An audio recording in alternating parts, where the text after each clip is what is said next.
Marie nous conduit sur le chemin qui est Jésus, chemin, vérité et vie. Bienvenue à tous et à chacun à ce rendez-vous quotidien consacré à la méditation de la parole de Dieu. Nous sommes le 2 septembre 2021, Luc chapitre 5, verset 1er au verset 11e. C'est la péricope évangélique pour meubler notre halte spirituelle pour la journée, la rentrée scolaire qui frappe à notre porte. Rentrer avec Jésus chaque jour, comme il est important d'aller jusqu'au bout de ses ressources. Jésus a permis que les ténèbres s'abattent sur mon âme, écrivait Sainte Thérèse de Lisieux.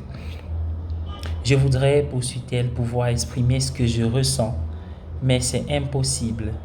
Il faut avoir traversé le même tunnel sans soleil pour comprendre combien il est sombre. Il y a un mur qui s'élève jusqu'au ciel et qui cache les étoiles. Ces mots suivants sont comme c'est étonnant. Je n'ai jamais ressenti aussi fortement combien Dieu est doux et miséricordieux. Il m'a envoyé cette lourde croix, dit Sainte Thérèse, juste au moment où j'étais assez forte pour la porter. Plus rien ne m'empêche de le faire. Je ne veux plus rien, sauf aimer, jusqu'à en mourir.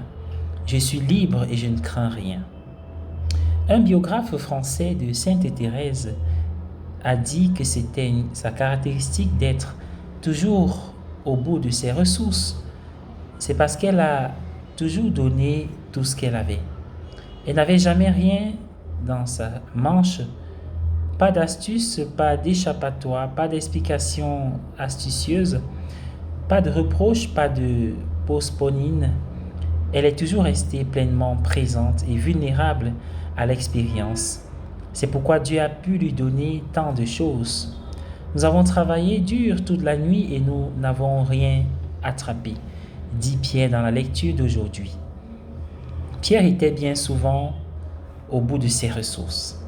Il avait tout abandonné pour suivre Jésus. Peu importe qu'il ait renoncé à un petit bateau de pêche et à quelques filets. C'était tout ce qu'il avait.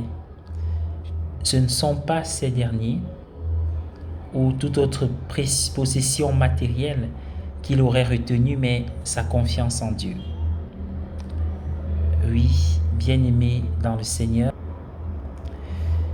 il a eu le courage d'aller jusqu'au bout de ses ressources. Plus tard, il sera entraîné encore plus loin. L'homme qu'il suivait serait tué et n'ayant rien d'autre à faire, il se remettrait à pécher. Mais cette nuit terrible aussi, il ne prendrait rien. Il sera sans passé et sans avenir. Cela devait être comme le mur de Sainte Thérèse qui montait jusqu'au ciel et ne laissait entrer aucune lumière. Mais pour eux deux, ce fut le moment de la reconnaissance. C'est le Seigneur. Vous avez remarqué dans ce passage de l'Évangile que Jésus prêche en plein air. Comme il était exclu de la synagogue, il s'est mis à prêcher au bord des lacs, sur les collines, partout où il y avait des gens.